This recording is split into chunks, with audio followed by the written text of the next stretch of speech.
أعوذ بالله من الشيطان الرجيم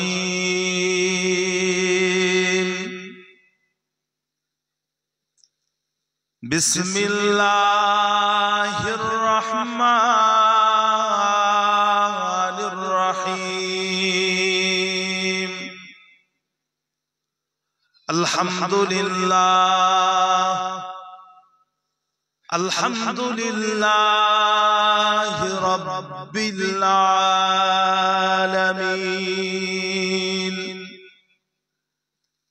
والصلاة والسلام على سيد المرسلين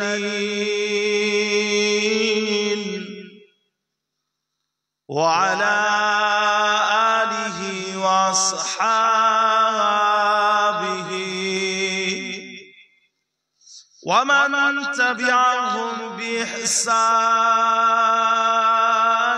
إلى يوم الدين أما بعد فيا أيها الحاضرون رحمنا ورحمكم الله. وقال الله تعالى في كلام المجيد والفرقان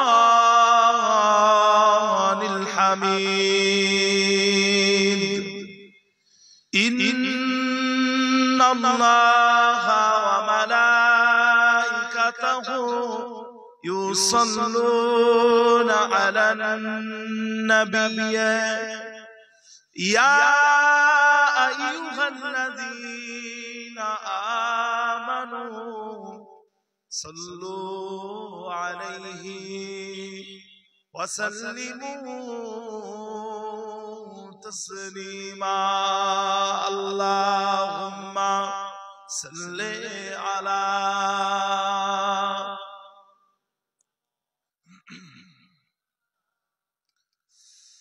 وعلى آل سيدنا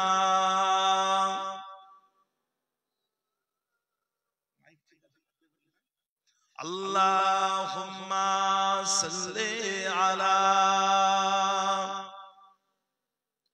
محبت সাথে পড়েন وعلى آل سيدنا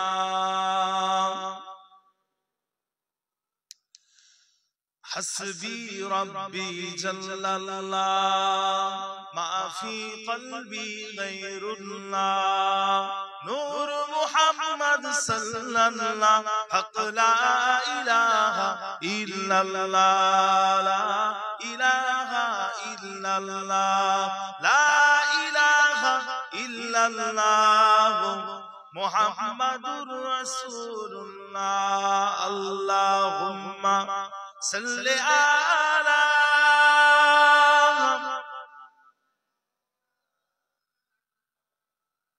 وعلى آل سيدنا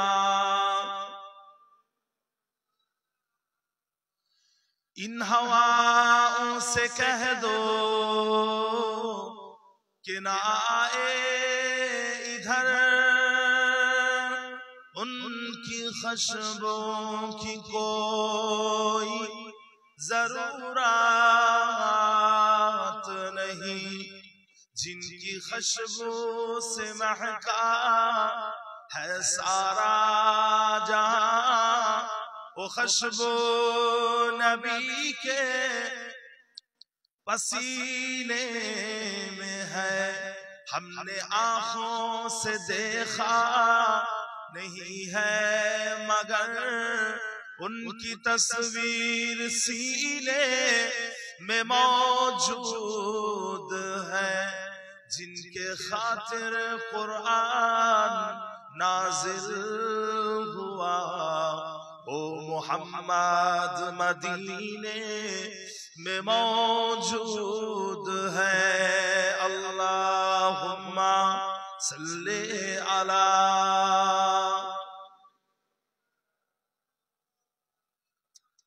वला आले सय्यदना।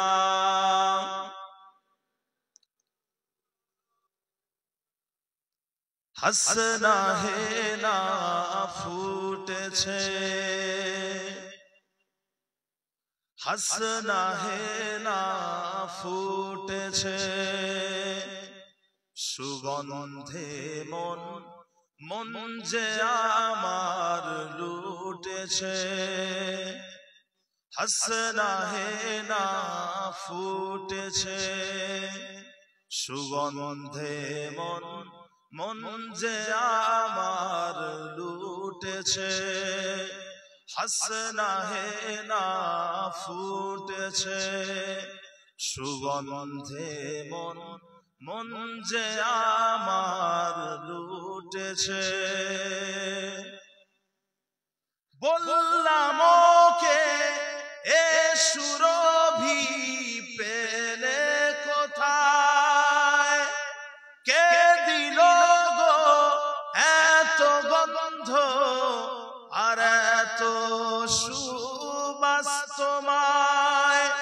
বললাম ওকে এ সুরভি পেলে কোথায়, কে দিল গো এত গন্ধ আর এত সুবাস তোমায়।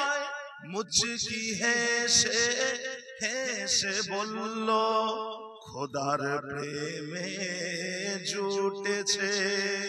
হাসনা হে না ফুটেছে, সুগন্ধে মন মন যে আমার লুটেছে। তুমিও যদি খোদার প্রেমে আমার মতো ডুবতে পারো, দেখবে তখন উজ্জ্বল হবে আমার চেয়ে আরো আরো। তুমিও যদি খোদার প্রেমে আমার মতো ডুবতে পারো, দেখবে তখন উজ্জ্বল হবে আমার চেয়েও আরো আরো। মৌমাছিরা সুর মিলালো সেই সে কথায়, প্রতিধ্বনি উঠল বেজে সেই কথা পাতায় পাতায়। মৌমাছিরা সুর মিলালো সেই সে কথায়, প্রতিধ্বনি উঠল বেজে সেই কথা পাতায় পাতায়। জবাব শুনে হঠাৎ দেখি ভোরের সূর্য উঠেছে। হাসনা হে না ফুটেছে, সুগন্ধে মন মন যে আমার লুটেছে। হাসনা হে না ফুটেছে, সুগন্ধে মন মন যে আমার লুটেছে। কোমল দিঘির কোমল ছায়ায় কার মহিমা, কার ধ্যানে গো মৌন মধুর হয় দূর নীলিমা। কোমল দিঘির কোমল ছায়ায় কার মহিমা, কার ধ্যানে গো মৌন মধুর হয় দূর নীলিমা।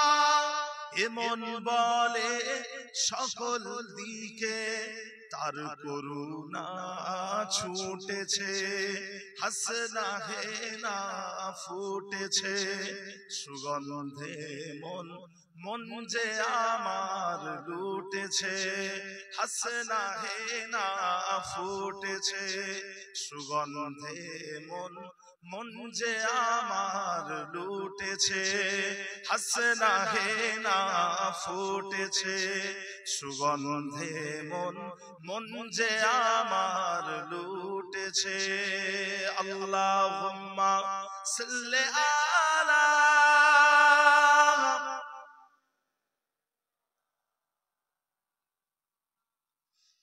ওয়ালা আলি সাইয়্যিদিনা।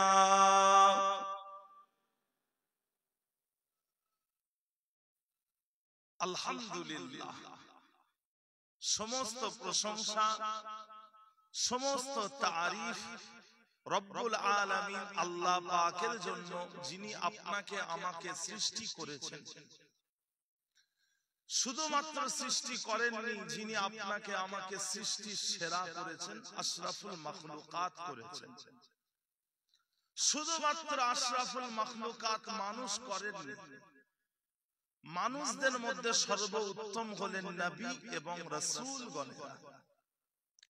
এই নবী এবং রাসূলদের মধ্যে সর্বশ্রেষ্ঠ হলেন আপনার আমার নবী পাক হযরতে মুহাম্মদ মুস্তাফা সাল্লাল্লাহু আলাইহি ওয়াসাল্লাম।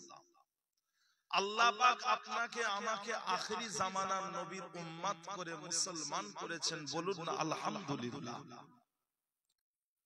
কোরআন মাজিদের মধ্যে আল্লাহ পাক রব্বুল আলামিন ইরশাদ করেছেন, বিসমিল্লাহির রহমানির রহিম, হুয়াজতাবাকুম, অর্থাৎ সেই আল্লাহ পাক তিনি তোমাদেরকে নির্বাচিত করেছেন, বাছাই করেছেন, সিলেক্ট করেছেন।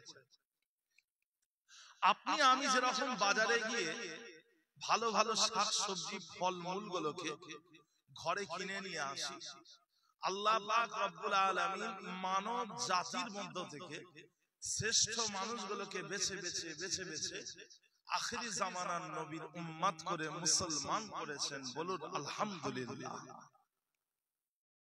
লক্ষ কোটি দরুদ ও সালাম আকায়ে নামদার মুফাক্কির মাওজুদার সাইয়্যিদুল মুরসালিন রাহমাতুল লিল আলামিন খাতামুল আম্বিয়া শাফিউল মুজনিবিন রাসূলুল্লাহ সাল্লাল্লাহু আলাইহি ওয়াসাল্লামের উপরে আল্লাহর নবী বলছেন, মান সাল্লা আলাইয়া সালাতান সাল্লাল্লাহু আলাইহি বিহা আশারা, যে ব্যক্তিটা আমি নবী মুহাম্মদ সাল্লাল্লাহু আলাইহি ওয়াসাল্লাম আমার উপরে একবার দরুদ পাঠ করে, আল্লাহ পাক রব্বুল আলামিন তিনি ওই ব্যক্তির উপরে 10 বার দরুদ পাঠ করেন।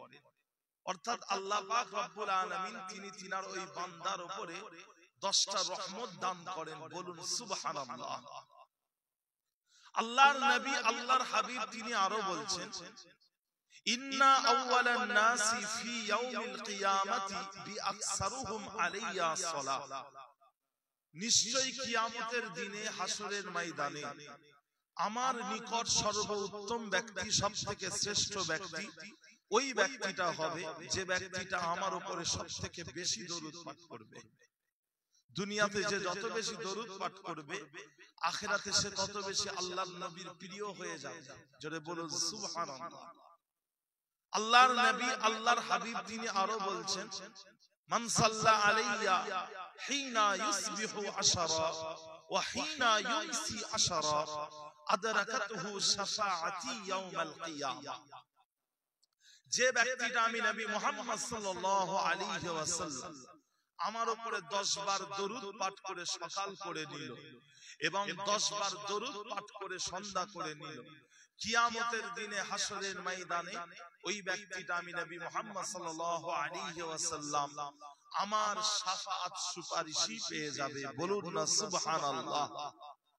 প্যারে হাজিরিনে মজলিস, আমার মিরহাটি জায়গাটার নাম আড়িয়ালা, আড়িয়ালা এলাকার বাসিন্দা আলেম হাফেজ কারি উলামা ইকরাম জ্ঞানী গুণী পণ্ডিতেরা, কাছের এবং দূরের আমার সমস্ত আল্লাহওয়ালা মুসলমান ভাই এবং বোনের, সম্মানীয় আমার এই মিরহাটি এলাকার মসজিদের ইমাম সাহেব, মুয়াজ্জিন সাহেব, মুসল্লি গণেরা, আমার মুরব্বি জানেরা, পর্দার অন্তরালে অবস্থিত আমার ধার্মিকা আম্মা জান ও বোনেরা, স্নেহের ছোট্ট ছোট্ট বাচ্চা বাচ্চা ভাই এবং বোনেরা, মাশাআল্লাহ প্রত্যেক বছরের ন্যায় এই বছরেও আপনাদের বাৎসরিক ইসালে সওয়াবের মাহফিলে আল্লাহ পাক আপনাদেরকে হাজির করলেন। বলুন আলহামদুলিল্লাহ। এমন একটা জায়গায় আল্লাহ পাক আপনাকে আমাকে বসার সুযোগ করে দিলেন, যে জায়গার মর্যাদা, যে জায়গার মারতাবা স্বয়ং রাসূলুল্লাহ সাল্লাল্লাহু আলাইহি ওয়াসাল্লাম বলছেন রিয়াজুল জান্নাহ বা জান্নাতের বাগান। দুনিয়ার বুকে বেশ কয়েকটা জান্নাতের বাগান আছে, প্রধানত 4টে জান্নাতের বাগান দুনিয়াতে আছে। পৃথিবীতে জান্নাতের বাগান হলো 4টে। প্রথম নাম্বার জান্নাতের বাগান, যেটা সবথেকে সম্মানীয় এবং মর্যাদাপূর্ণ, তার পরিচয় আল্লাহর নবী দিলেন। হাদিস শরীফের মধ্যে এসেছে, মা বাইনা বাইতি ওয়া মিনবারি রাউদাতুম মিন রিয়াদিল জান্নাহ।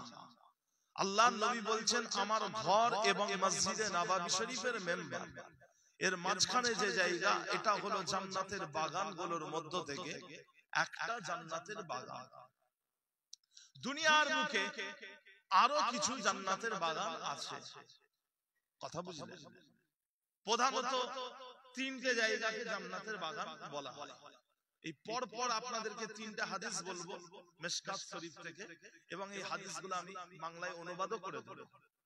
একটু খেয়াল করে শুনবেন, তাহলে আগামীতে আমাদের জান্নাতের বাগান কাকে বলে সেটা চিনতে আর আশা করছি ইনশাআল্লাহ অসুবিধা হবে না। 3টা হাদিস আপনাদেরকে বলবো। প্রথম নাম্বার হাদিস, রাসূলুল্লাহ সাল্লাল্লাহু আলাইহি ওয়াসাল্লাম বলছেন, ইজা মারারতুম বিরিয়াজিল জান্নাতি ফারতাউ ক্বালু ওয়া মা রিয়াজুল জান্নাহ ক্বালা হালাকুজ যিকর। দ্বিতীয় হাদিস, আল্লাহর নবী বলছেন, ইজা মারারতুম বিরিয়াজিল জান্নাতি ফারতাউ ক্বালা আসহাবে কিরাম রিদওয়ানুল্লাহি তাআলা আলাইহিম আজমাইন ওয়া মা রিয়াজুল জান্নাহ ক্বালা মাজালিসুল ইলম। তৃতীয় হাদিস, আল্লাহর নবী বলছেন, ইজা মারারতুম বিরিয়াজিল জান্নাতি ফারতাউ ক্বিলা ওয়া মা রিয়াজুল জান্নাহ ক্বালা আল মাসাজিদ ক্বিলা ওয়া মাররাতু ইয়া রাসূলুল্লাহ ক্বালা সুবহানাল্লাহি ওয়াল হামদুলিল্লাহি ওয়া লা ইলাহা ইল্লাল্লাহু আল্লাহু আকবার। এই যে আল্লাহ পাকের নামের তাসবিহ, এটা হলো জান্নাতের বাগানের ফল। প্যারে হাজিরিনে মজলিস, 3 জায়গাকে আল্লাহর নবী তিনি জান্নাতের বাগান বললেন। প্রথম হাদিস, আল্লাহর নবী সাহাবাদেরকে বললেন, ও আমার সাহাবারা, যখন তোমরা জান্নাতের বাগানের কাছ থেকে যাবে, তখন তোমরা সেই জান্নাতের বাগানের ফল খাও। সাহাবারা জিজ্ঞাসা করলেন, ইয়া রাসূলুল্লাহ, জান্নাতের বাগান কাকে বলে? আল্লাহর নবী বললেন, জিকিরের মজলিস। জিকিরের মজলিসকে জান্নাতের বাগান বলা হয়। দ্বিতীয় হাদিসে আল্লাহর নবী কি বললেন? সাহাবাদেরকে বললেন, যখন তোমরা জান্নাতের বাগানের কাছ থেকে যাবে, তখন তোমরা সেই জান্নাতের বাগানের ফল খাও। সাহাবারা জিজ্ঞাসা করলেন, ইয়া রাসূলুল্লাহ, জান্নাতের বাগান কাকে বলে? আল্লাহর নবী বললেন, ইলমের মজলিস, জ্ঞানের মজলিস, শিক্ষার মজলিস। তৃতীয় হাদিসে আল্লাহর নবী কি বললেন? সাহাবাদেরকে বললেন, ও আমার সাহাবারা, যখন তোমরা জান্নাতের বাগানের কাছ থেকে যাবে, তখন তোমরা সেই জান্নাতের বাগানের ফল খাও। সাহাবারা জিজ্ঞাসা করলেন, ইয়া রাসূলুল্লাহ, জান্নাতের বাগান কাকে বলে? আল্লাহর নবী, আল্লাহর হাবিব বললেন, মসজিদ সমূহ, সমস্ত মসজিদ হলো জান্নাতের বাগান। সাহাবারা জিজ্ঞাসা করলেন, ইয়া রাসূলুল্লাহ, তাহলে জান্নাতের বাগানের ফল কাকে বলে? জান্নাতের বাগানের ফল কাকে বলে? আল্লাহর নবী বললেন, সুবহানাল্লাহি ওয়াল হামদুলিল্লাহি ওয়া লা ইলাহা ইল্লাল্লাহু আল্লাহু আকবার। এই যে আল্লাহ পাকের নামের তাসবিহ, এটা হলো জান্নাতের বাগানের ফল। বলুন না সুবহানাল্লাহ। প্যারে হাজিরিনে মজলিস, তাহলে প্রধানত 3টে জায়গাকে জান্নাতের বাগান বলে। একটা হলো জিকিরের মজলিস, আরেকটা হলো শিক্ষার মজলিস, ইলমের মজলিস, জ্ঞানের মজলিস, আর শেষেরটা হলো কি? মসজিদ। 3টে জায়গা কি? জান্নাতের বাগান। আল্লাহ পাক আজকে আপনাকে আমাকে জিকিরের মজলিসে এবং ইলমের মজলিসে হাজির করলেন, বলুন আলহামদুলিল্লাহ। যেটা বলবেন না আলহামদুলিল্লাহ। প্যারে হাজিরিন মজলিস, আল্লাহ পাক রব্বুল আলামিন আপনাকে আমাকে নবী কুলের শ্রেষ্ঠ নবী হযরত মুহাম্মদ সাল্লাল্লাহু আলাইহি ওয়াসাল্লামের উম্মত করেছেন, বলুন আলহামদুলিল্লাহ। আপনি আমি হলাম আল্লাহর নবীর উম্মত। আল্লাহ পাক আপনাকে আমাকে মুসলমান করেছেন, ঈমানদার করেছেন। একবার বলবেন না আলহামদুলিল্লাহ? জোরে বলবেন না আলহামদুলিল্লাহ? আল্লাহ পাক রব্বুল আলামিন কোরআন মাজিদের মধ্যে বলছেন, বিসমিল্লাহির রহমানির রহিম, ইয়া আইয়ুহান নাবিয়্যু ইন্না আরসালনাকা শাহিদান ওয়া মুবাশশিরান ওয়া নাযীরা ওয়া দাঈয়ান ইলাল্লাহি বিইذনিহি ওয়া সিরাজাম মুনীরা। পৃথিবীর বুকে 1,24,000 ইখতিলাফ 2,24,000 নবী আম্বিয়াগণ এসেছেন। আল্লাহ পাক রব্বুল আলামিন নবীদেরকে দুনিয়ায় কেন পাঠালেন? মানুষকে মানুষ করার জন্য। মানুষকে মানুষ করার জন্য নবীদেরকে আল্লাহ পাক দুনিয়ার বুকে পাঠিয়েছেন। নবীরা শুধু মানুষকে মানুষ করেননি, গরু ছাগলদেরকেও মানুষ করেছেন। নবীরা তারা গরু চড়িয়েছেন, ভেড়া চড়িয়েছেন, উট চড়িয়েছেন, বকরি চড়িয়েছেন, মেষ চড়িয়েছেন, তাই তো নাকি? নবীরা শুধু মানুষকে মানুষ করেননি, তিনারা জীব জন্তুদেরকেও মানুষ করেছেন। তো ভাইজান, আল্লাহ পাক রব্বুল আলামিন মানুষকে মানুষ করার জন্য নবীদের সিলসিলা তৈরি করলেন। প্রথম নবী হলেন হযরত আদম আলাইহিস সালাম, শেষ নবী হলেন আপনার আমার নবী হযরত মুহাম্মদ মুস্তাফা সাল্লাল্লাহু আলাইহি ওয়াসাল্লাম। কথা বুঝলেন? তা ভাইজান, আল্লাহ পাক রব্বুল আলামিন কোরআন শরীফের মধ্যে বলছেন, বিসমিল্লাহির রহমানির রহিম, আলিফ লাম রা কিতাবুন আনজালনাহু ইলাইকা লিতুখরিজান নাস মিনাজ যুলুমাতি ইলান নূর। আল্লাহ পাক বলছেন, এই কিতাব কোরআন শরীফ, হে রাসূল, আমি আপনার উপরে নাজিল করেছি মানুষকে অন্ধকার থেকে টেনে আলোর জগতে নিয়ে আসার দায়িত্ব আমি আল্লাহ আপনার উপরে ন্যস্ত করেছি। আল্লাহর নবী তিনি মানুষকে অন্ধকার থেকে টেনে আলোর জগতে নিয়ে এসেছেন। আমি আরেকটা আয়াত বললাম, যে আয়াতটা হলো, ইয়া আইয়ুহান নাবিয়্যু ইন্না আরসালনাকা শাহিদান ওয়া মুবাশশিরান ওয়া নাযীরা ওয়া দাঈয়ান ইলাল্লাহি বিইذনিহি ওয়া সিরাজাম মুনীরা। পাঁচটা কথা এই আয়াতের মধ্যে, পাঁচটা কথা আছে। আল্লাহ পাক কি বলছেন? ইয়া আইয়ুহান নাবিয়্যু, হে নবী, ইন্না আরসালনাকা, নিশ্চয় আমি আল্লাহ আপনাকে দুনিয়ার বুকে প্রেরণ করেছি, শাহিদান, একজন সাক্ষ্যদাতা হিসাবে, আল্লাহকে এক বলনেওয়ালা হিসাবে। দ্বিতীয়ত, মুবাশশিরান, একজন সুসংবাদ দাতা হিসাবে, ওয়া নাযীরা, একজন সতর্ককারী হিসাবে, ওয়া দাঈয়ান ইলাল্লাহি বিইذনিহি, আল্লাহ পাকের রাস্তায় আল্লাহ পাকের আদেশে দাওয়াত দেনেওয়ালা হিসাবে, ওয়া সিরাজাম মুনীরা, এবং একটা উজ্জ্বল প্রদীপ হিসাবে। আমি আল্লাহ আপনাকে একটা উজ্জ্বল প্রদীপ করেছি। হে রাসূল, আমি আল্লাহ আপনাকে উজ্জ্বল প্রদীপ করেছি। আমার আপনার নবী পাক তিনি এমন একটা উজ্জ্বল প্রদীপ ছিলেন, যিনি মানুষকে অন্ধকার থেকে টেনে আলোর জগতে নিয়ে এসেছিলেন। কিন্তু ভাইজান, মক্কার কাফেরেরা তারা আমার নবী পাককে কেন অপছন্দ করত, কেন ঘৃণা করত, আল্লাহর নবীর উপরে কেন জুলুম করত? কারণ আল্লাহর নবী যখন জীবনের প্রথম থেকে, জন্মের পর থেকে 40 বছর বয়স অবধি, কত বছর বয়স? 40 বছর বয়স অবধি রাসূলুল্লাহ সাল্লাল্লাহু আলাইহি ওয়াসাল্লাম তিনি মক্কার মানুষের কাছে প্রিয় মানুষ ছিলেন, প্রিয় পাত্র ছিলেন।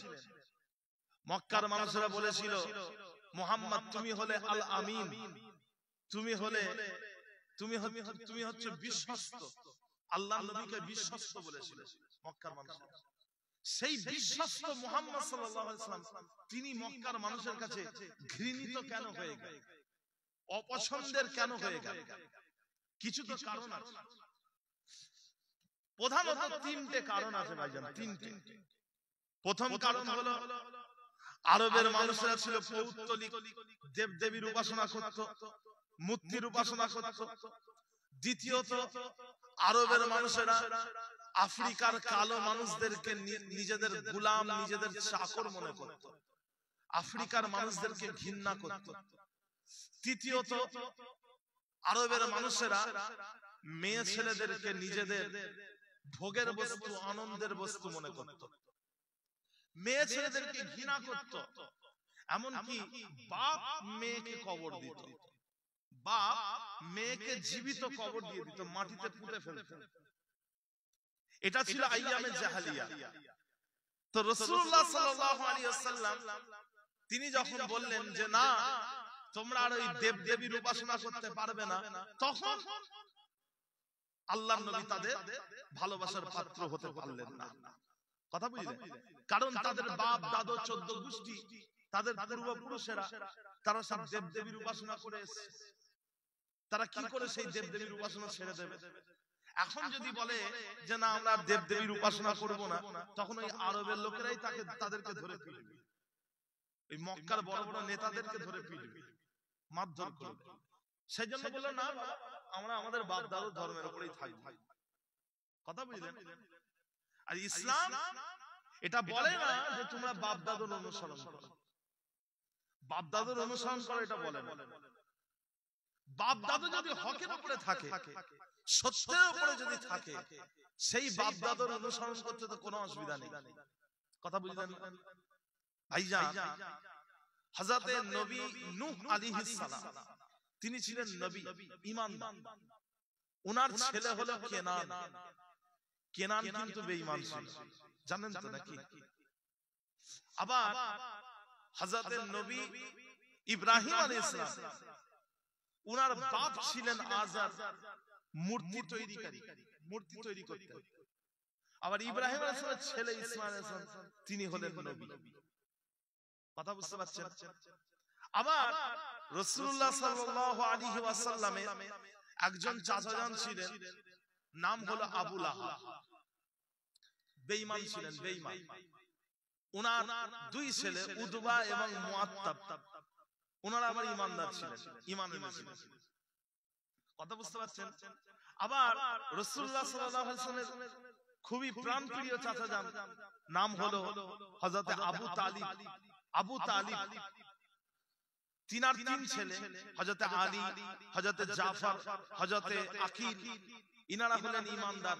কিন্তু হযরতে আবু তালিব তিনি মৃত্যুর পূর্বে তিনি কলেমা পড়েন। বুঝতে পারছেন?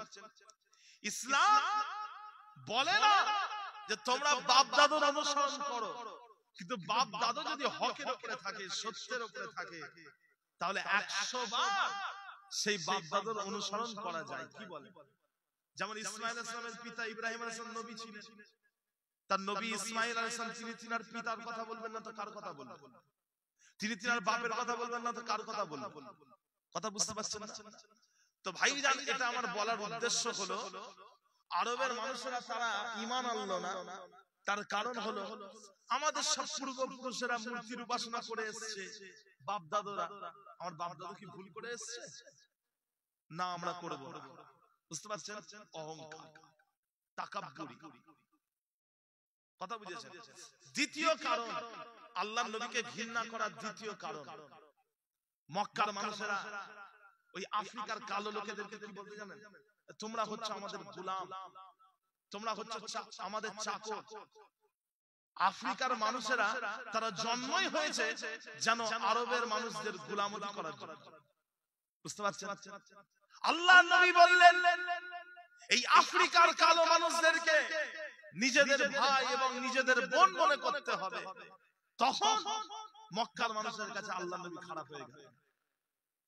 মক্কার মানুষরা মেয়েদেরকে ভোগের বস্তু, আনন্দের বস্তু মনে করত, ফুর্তি করার বস্তু।